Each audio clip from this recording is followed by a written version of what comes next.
Shirish Radhakrishna Korgaonkar sir माझे sir.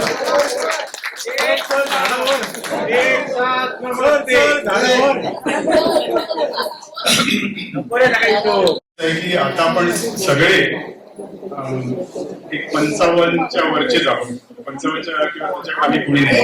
बरेचसे आता आपले मित्रमंडळी आजी आजोबा बनायच्या मार्गावर लागलेले आहेत आणि काही लोक नोकरीतून रिटायर झाले, जसं मी, किंवा खूप सारे लोक आता नोकरी करत नाही किंवा त्यांनी याचे वेगळी लाईफस्टाईल हे स्वीकारलेली आहे. आणि ह्या वयामध्ये 60च्या जवळ जेव्हा आपण झुकतो तेव्हा आपल्याकडे काही थोडे बदल केले पाहिजे. तर ते मी काय बदल केले आणि त्याचा मला फायदा झाला असे मी फक्त 5 बदल सगळ्यांना सांगणार.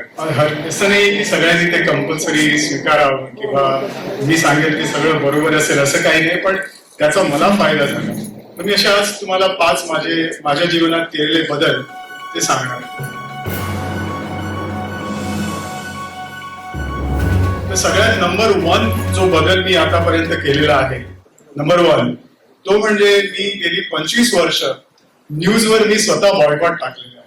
म्हणजे एकेकाळी माझी अशी सवय होती शाळेमध्ये किंवा त्याच्यानंतर कॉलेजमध्ये, जॉब लाईफ मध्ये, की मी पेपर हा सकाळी उठल्यानंतर पहिल्यांदा चहा, पेपर, बाथरूम मध्ये पण मी तो पेपर घेऊन जायचो. एवढा मी पेपर ऍडिक्ट होतो, न्यूज ऍडिक्ट होतो. आणि तेव्हा मी टीव्हीचं न्यूज पण, म्हणजे बातम्यावर काय चाललंय, जगात काय झालं, मला असं भीती वाटायची की जगात काय झालं ते जर मला कळलं नाही तर मी काहीतरी मागे पडणार, अशी मला तेव्हा खूप भीती वाटायची. त्यामुळे मी ह्या सगळ्या गोष्टीवर, न्यूजवर खूप ऍडिक्ट होतो. बातम्या वाचत राहायचो, सारखे टीव्हीवरचे डिबेट बघायचो. आणि हळूहळू मला जाणवलं की ह्या सगळे हे जे बातमी आहे ते एक विष आहे. आणि हे मला खूप उशिरा जाणवलं की हे काहीतरी आपण टॉक्सिन्स आपल्याला आपल्या कानातून, आपल्या डोळ्यातून, आपल्या शरीरामध्ये घालतोय. एक उदाहरण सांगायचं झालं तर तुम्हाला माहिती आहे की सेंटिनल आयलंड जे अंदमान निकोबार मध्ये आहे, तर तिकडे जे लोक राहतात ट्रायबल्स, तर ते वर्षानुवर्षे कधी त्यांचं भारतीय लोकांशी पण त्यांचा कधी संबंध आलेला नव्हता. तर ते कम्प्लिटली असं आयसोलेटेड वातावरणात ते राहिलेले. काय फरक पडतो की आपण रशिया आणि युक्रेन मध्ये काय चाललंय आपल्याला खरंच काही फरक पडत नाही, किंवा शिंदे आणि फडणवीस मध्ये कोण मुख्यमंत्री म्हणणार, आपण कुणी बनलं तरी आपलं जीवन जे आहे तेच राहणार. त्यामुळे आपण काय करायचं की ह्या सगळ्या बातमी आणि हा जो कचरा आणि जग, इंग्लिश मध्ये एक म्हण आहे की जर बातमी ऐकली नाही तर आपण अनइन्फॉर्म्ड होतो, म्हणजे आपल्याला काही कळत नाही. पण जर बातमी ऐकली तर आपण मिसइन्फॉर्म्ड होतो. आणि खास करून हे जो मॉडर्न जो मीडिया आहे, मेन स्ट्रीम मीडिया, तो आपल्याला काही पण सांगत असतो. जसं फॉर एक्झाम्पल 2016 मध्ये तुम्हाला आठवतं की जेव्हा डिमॉनिटायझेशन झालं तेव्हा सगळ्या बऱ्याचशा चॅनलने डिक्लेअर केलं की हा 2000च्या नोटमध्ये जीपीएस चिप आहे. तर हे अशक्यच आहे. म्हणजे मी आता आयटी मधला बॅकग्राऊंड मधला कळतच की जीपीएस चिप तुम्ही नोट मध्ये घालू शकत, पण व्हॉट्सअप फॉरवर्ड मध्ये अरे हा सॅटेलाइटने ट्रॅक केली जाणार. किंवा आता परवा जस्ट गेल्या काही दिवसांपूर्वी हा Indian army has reached Islamabad आणि लाहोर कॅप्चर केलं. म्हणजे काही त्याला हे नसतं, तथ्य काही नाही. जे काय म्हणजे हे असं एवढं सगळं आपल्याला हे फीड केलं जातं, मिसइन्फॉर्मेशन फीड केली जाते. आणि म्हणून मी ठरवलं की पेपर बंद करायचा आणि बातम्या बघायच्या नाही, टीव्हीवरचं डिबेट बघायचं नाही. आणि खरंच मला त्या गोष्टीने मला पर्सनली खूप फरक पडला. असं नाही मी कम्प्लिटली इग्नोरंट आहे, मी ट्विटरवर जनरली काही गोष्टी फॉलो करतो, पण सगळ्या बातम्यांचे हँडल फॉलो करत नाही. असेच हँडल फॉलो करतो की काहीतरी वेगळ्या ओपिनियन ते पाठवणार. तर तेवढ्याच पुरतं मी ठेवतो की जर तुम्ही न्यूज आणि हे सगळं बंद केलं तर तुमचं जीवन पण सुधारेल. म्हणजे आजच तुम्ही पाहिजे तर तुम्ही स्वतःचं न्यूजपेपरची सबस्क्रिप्शन कॉल करा, पेपरवाल्या सांगा उद्यापासून आम्हाला पेपर नकोय, किंवा टीव्ही चॅनलवाल्याला ती सबस्क्रिप्शन कॅन्सल करा, पण बघू नका. काही गरज नाही. ह्या वयात तर तुम्हाला अजिबात गरज नाही की म्हणजे जगात काय चाललंय. तर हा माझा एक पहिला मुद्दा होता.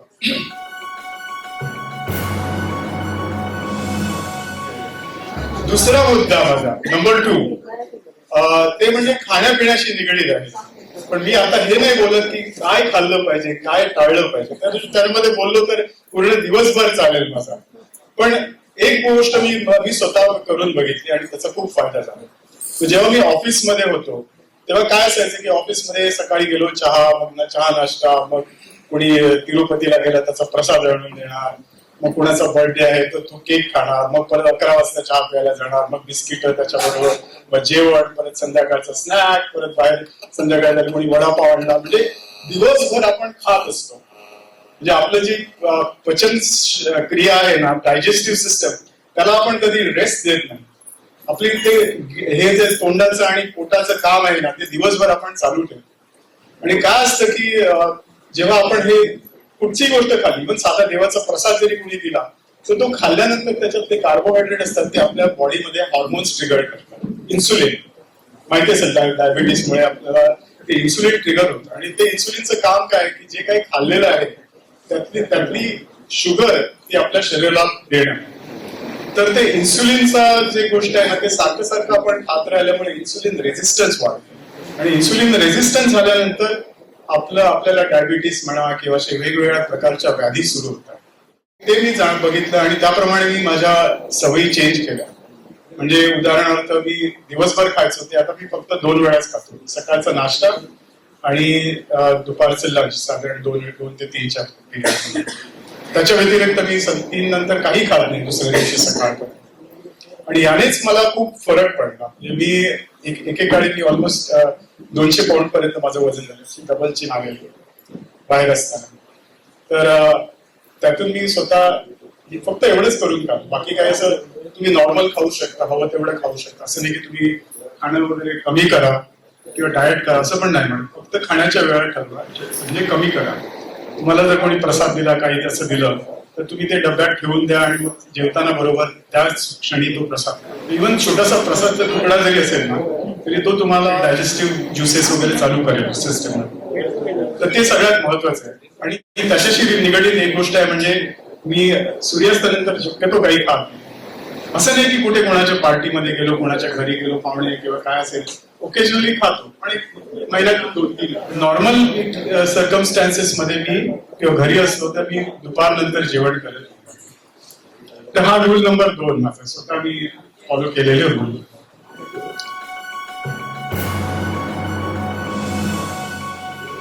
रूल नंबर 3 माझा असा आहे की माणसाने आता डिस्कनेक्ट केलं पाहिजे. म्हणजे जगाशी आपले संबंध आहेत ते थोडे थोडे तोडले पाहिजे. असं नाही सांगत की तुम्ही सगळं सोडून आता हिमालयात जा आणि तपश्चर्या करा वगैरे. केली तर चांगली आहे, नाही माझा मग उद्देश आहे. पण आपण मेंटली खूप इन्व्हॉल्ड असतो अननेसेसरली. प्रत्येक गोष्टीमध्ये आपली इन्व्हॉल्वमेंट जास्त असते. काय केलं पाहिजे की आपला व्यवसाय राईट, ह्या क्षणी आता आपले सगळे लोक बऱ्यापैकी सेटल्ड आहेत. आणि जर पैसा हेच तुमचं मोटिवेशन आहे, तुम्ही नोकरीवर राहता किंवा व्यवसाय करता, तर ते आता मोटिवेशन तुम्हाला कमी करावं लागणार. कारण इट्स नॉट गुड. म्हणजे तुमच्या स्वास्थ्यासाठी ते चांगलं नाही. जर तुमचं मोटिवेशन असं आहे की तुम्ही जे काही काम करता त्यातून तुम्हाला ब्लेसिंग्स मिळतात, म्हणजे लोकांचे आशीर्वाद मिळतात, तुमच्या सहकर्मियांचे आशीर्वाद किंवा तुमच्या गिरायकांचे आशीर्वाद किंवा तुमच्या समाजसेवा काही करत असाल, तो चांगला प्रोफेशन आहे. कारण तुम्ही जर आशीर्वादासाठी काम करत असाल तर ते नक्की चांगलं. पण जर तुम्ही फक्त पैशासाठी, जसं माझं जीवन होतं, आमच्या जीवनात ते तसले काही नाही. IT मध्ये तुम्हाला फक्त सॅलरी होते, तर ते आता कुठेतरी बंद केलं पाहिजे. कारण त्याच्या बरोबर एवढं सगळं ते एन्व्हायरमेंट, पॉलिटिक्स म्हणा, खूप सारी ती टॉक्सिसिटी किंवा जे असतं ना, ते आपल्याला इम्पॅक्ट करत जातं. तर पैशासाठी हा वेळ आपला नाहीये की पैशासाठी आपण काम करत राहायचं. तसंच फॅमिली मॅटर्स. म्हणजे डिस्कनेक्ट तुम्ही नुसतं जॉब आणि प्रोफेशनशी नाही, पण इव्हन फॅमिलीशी पण डिस्कनेक्ट करा. जर तुमची मुलं ह्या वयात तुमची शिक्षण त्यांचं पूर्ण असेल तर तुम्ही त्यांच्यामध्ये त्यांना सोडून द्यायचं, त्यांच्यामध्ये इन्व्हॉल्व्ह नाही व्हायचं. पण बरेचसे इंडियन पेरेंट्स काय करतात की आपल्या मुलांना त्या प्रत्येक गोष्टीमध्ये इन्व्हॉल्व्ह होतात. मुलगा काय करतो, त्याची सून काय करते. म्हणजे लग्न झालेल्या मुलाला पण तुम्ही स्वातंत्र्य देत नाही. तुम्ही म्हणजे मी असं कोणाला पर्टिक्युलर नाही करत, पण इन जनरल लोकांकडे तो एक हॅबिट आहे की मुलाचं शिक्षण होईपर्यंत आई वडिलांनी त्याच्यामध्ये दखल घेणं हे योग्य आहे. पण एकदा मुलाचं शिक्षण झालं, तो नोकरी करतोय, स्वतःच्या पावलावर उभा आहे, तर तुम्ही त्याच्या काही दखल घेऊ. त्याने विचारलं की मम्मी डॅडी की काय तुम्ही मला याच्यावर ऍडवाइस द्या, तर तेव्हा तुम्ही सांगू शकता, बरोबर. पण स्वतः म्हणून आपण त्याच्यामध्ये भानगडीमध्ये नाही पडायचं. इव्हन आपली बायको नवरा एकमेकांना तुम्ही सांगायचं की बाबा आता तुम्ही बस करा. तुम्ही सासूला सांगायचं की सून झाली आहे ना, तिला तिच्या मार्गाने काम करू दे, बरोबर ना. हा तर ते मी आता करतोय की म्हणजे मला अजून थोडी वेळ आहे, माझी मुलं तशी लहान आहेत कारण लग्न उशिरा झालं म्हणून, पण मी स्वतः म्हणून हा प्रयत्न करतो की प्रत्येक गोष्टीपासून डिस्कनेक्ट करतो, मला डिटॅच करतो. काही दिवसानंतर मला जायचंय हिमालयात वगैरे, पण मुलांचे जे संबंध असतात ना ते निखळ मैत्रीचे संबंध असतात. त्याच्यामध्ये आपण तो काय करतो, त्याने काय केलं पाहिजे हे नाही करायचं. तो प्रत्येक जण स्वतंत्र आहे आणि त्याचं वैयक्तिक मत आहे, त्याचं वैयक्तिक जे काही त्याच्या हे आहे त्याच्यामध्ये आपण इंटरफिअर करायचं, दुसऱ्याच्या जीवनात दखल घ्यायची, एवढंच माझं हे आहे. तर त्याला ते डिटॅच होणं म्हणतात. हा झाला माझा तिसरा रूल.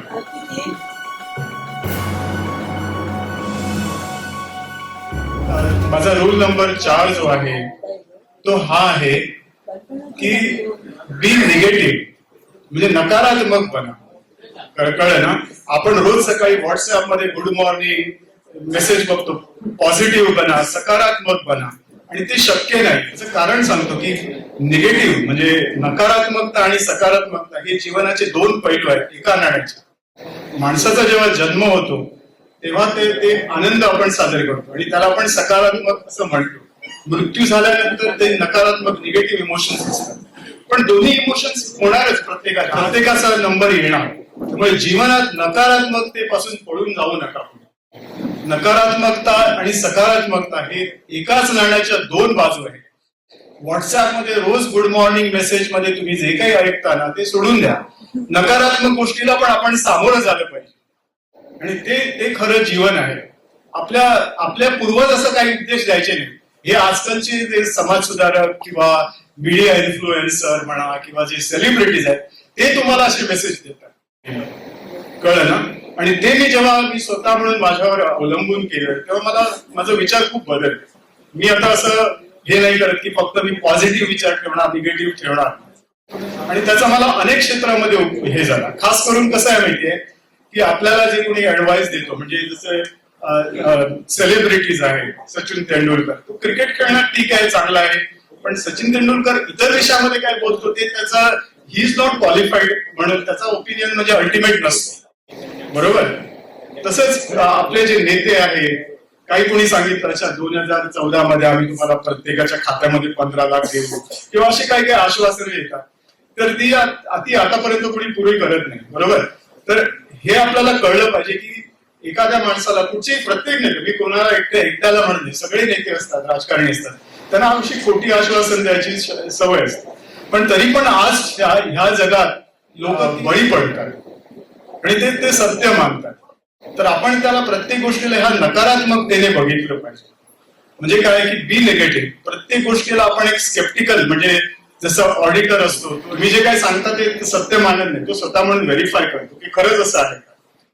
आज आपल्याकडे कसं आहे की गेली 3 वर्ष तर AI सगळीकडे आहे आणि मला वाटतं सगळ्यांनी आपल्याला काय थोड्या तरी जास्त प्रमाणात ते वापरलंय. व्हॉट्सअप फॉरवर्ड मध्ये तुम्हाला आलं की 1947 पूर्वी इंडिया अस्तित्वातच नव्हता. इंडिया म्हणजे independent country, born in August किंवा असं काहीतरी, आणि सगळे लोक त्याला पण हे करतात, स्वीकार करतात. मला आश्चर्य वाटतं की असं काय, म्हणजे ईस्ट इंडिया कंपनी आहे, त्याच्या पूर्वी अलेक्झांडर पासून 2500 वर्षापासून लोक इंडिया द्यायचा प्रयत्न करतात आणि तुम्ही सांगता 47च्या अगोदर इंडिया नव्हता.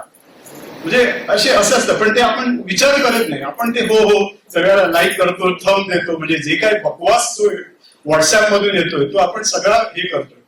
पण आज तुम्ही ग्रॉक 3 आहे, चॅट GPT आहे किंवा अनेक अशी टूल्स आहेत, मेटा आहे, कुठच्याही टूल मध्ये तुम्ही प्रश्न विचार की हे खरं आहे का. खास करून ग्रॉक मध्ये काय आहे की तुम्ही ट्विटरमध्ये काहीतरी एखादी कुणीतरी स्टेटमेंट टाकली, तुम्ही फक्त त्याला हे करायचं, ग्रॉकला विचारायचं, ग्रॉकला टॅग केलं की बरोबर तुम्हाला, असं नाही म्हणत की आता ते चॅट GPT किंवा ग्रॉक हे पण 100% तुम्हाला सत्य सांगेल, पण बऱ्यापैकी जे असत्य आहे त्याचं ते डिबंक करणार. कळलं ना? म्हणजे तर हे निगेटिव्ह, बी निगेटिव्ह हे माझं 4th प्रिन्सिपल आहे.